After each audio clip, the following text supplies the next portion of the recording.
তো এখন সকাল বাজে মোটামুটি 8:30। একটা কাজে আসছিলাম, সকালবেলা নাস্তা করতে আসছি। আপনাদেরকে দেখায় একটা করে মিষ্টি কত বড় বড়। আচ্ছা, এইটা 1 কেজি ওজন হবে? হ্যাঁ, এটা 1 কেজি।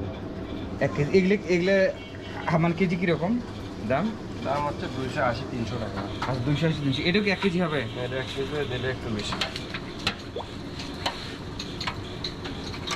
আর এই মিষ্টিটার নাম কি আসলে? এটা বড় মিষ্টি বলে এবং বালিশ মিষ্টি বা বড় মিষ্টি নামে পড়েছে। এইটা কি মিষ্টি ভাই? এইটা কি বলে? দেখতে খুব ভালো লাগতেছে। এটা ক্ষীরি বল।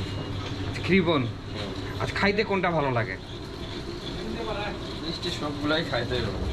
আচ্ছা, এটা কি মিষ্টি? এটা তো সুন্দর এটা লাগছে। ছানার জিলাপি। এটা ছানার জিলাপি। এটা কেজি কেমন? কেজি এগুলো 200 টাকা। 200 টাকা কেজি। এখানে সুন্দর দইও আছে। এগুলি কি আপনাদের সব নিজের করে না?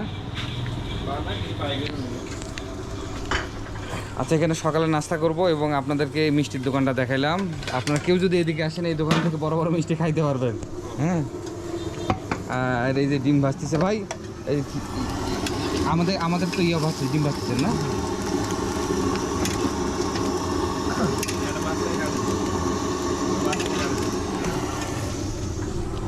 তো এখন সকাল বাজে মোটামুটি 8:30। একটা কাজে আসছিলাম এই সাইডে, আপনাদেরকে দেখালাম। এই দেখেন দোকানটা আছে এইটাই। এটা গাইবান্ধা জেলার গোবিন্দগঞ্জ উপজেলার, জায়গাটার নাম হচ্ছে রাজা বিরাট। এখানে এসে শুধু বিরাট বিরাট মিষ্টি খাবেন। এগুলো কি ভাই? এগুলো কি? খাকড়াই। এটাকে বলে খাকরাই? হ্যাঁ। আচ্ছা, এটা কেজি কীরকম? 180 টাকা। আর আপনি এটা কি বাতাসা বলে? হ্যাঁ, বাতাসা। এটা সম্পূর্ণ চিনি না? হ্যাঁ, চিনি।